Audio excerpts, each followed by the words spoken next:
Socrates is one of the most renowned and well-known figures in history.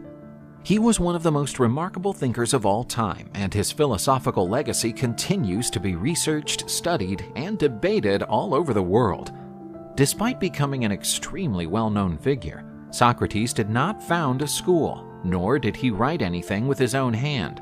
What we know about his life and philosophy has come down to us through other authors, three of whom are considered the main ones: Plato, Aristophanes, and Xenophon. The first is certainly the best known, as he was Socrates' pupil and also became a very important philosopher, whose philosophical legacy is also of enormous value. These three authors portrayed Socrates in diverse ways. Plato, who lived between 428 and 348 BC, and Xenophon, who lived between 430 and 355 BC, proved to be great admirers of Socrates. The Greek playwright Aristophanes, on the other hand, had a less favorable view of the Athenian philosopher. Aristophanes deals with Socrates in a comedy from 423 BC, entitled The Clouds, where the Greek thinker is ridiculed and considered a false sage, as well as being seen as a corrupter of youth and disrespectful to the gods in his philosophy.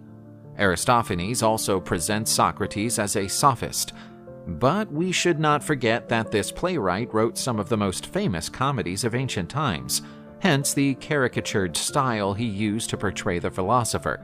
Although we don't know his exact intentions, Aristophanes' writings are especially important for learning about the life of the great Greek philosopher. Despite Socrates being negatively characterized by Aristophanes, he wrote things that are remarkably similar to those of Xenophon and Plato. For example, he mentions dialectics as a communicative tool used by Socrates. He also mentions the well-known Socratic method, through which the philosopher questioned his counterparts. The play The Clouds contains some interesting and significant biographical characteristics of Socrates, who is described as a simple, poor man who walked barefoot and lived in a very modest house. In fact, Socrates' humility was one of the main hallmarks of his life, also cited in other sources. In The Memorable Thoughts of Socrates, Xenophon wrote that he has no slaves, his food and drink are not exquisite, his clothing is only a coarse cloak in summer and winter, and he has no shoes or tunic.